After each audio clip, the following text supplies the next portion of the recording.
അസ്സലാമു അലൈക്കും വറഹ്മത്തുള്ളാഹി വബറകാതുഹു. പ്രിയമുള്ള സത്യവിശ്വാസികളെ, പരിശുദ്ധമായ റമദാൻ മാസത്തിലൂടെയാണ് നാം കടന്നുപോയിക്കൊണ്ടിരിക്കുന്നത്. ഈ ഒരു സന്ദർഭത്തിൽ നാം മനസ്സിലാക്കേണ്ടത് വളരെയേറെ പ്രയാസപ്പെട്ട സമയത്തുള്ള നമസ്കാരമാണ് സുബഹി നമസ്കാരം എന്നുള്ളത്. ആ സുബഹി നമസ്കാരം ആരെങ്കിലും ജമാഅത്തായിക്കൊണ്ട് നിർവഹിച്ചാൽ റസൂലുള്ളാഹി സ്വല്ലല്ലാഹു അലൈഹി വസല്ലമ തങ്ങൾ പറയുകയാണ്, ഫഹുവ ഫീ ദിമ്മത്തില്ലാഹ്, അവൻ അള്ളാഹുവിൻ്റെ സംരക്ഷണത്തിലാണ് എന്ന്.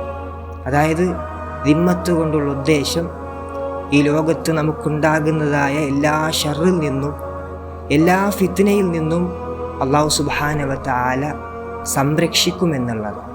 അതുകൊണ്ട് നമ്മുടെ ഈ ജീവിതത്തിൽ സുബഹി നമസ്കാരം ജമാഅത്തായിക്കൊണ്ട് പള്ളിയിൽ നിർവഹിക്കാൻ നമുക്ക് കഴിയണം. അള്ളാഹു സുബ്ഹാനഹു വ തആല അതിനുള്ള തൗഫീക്ക് നൽകി അനുഗ്രഹിക്കുമാറാകട്ടെ.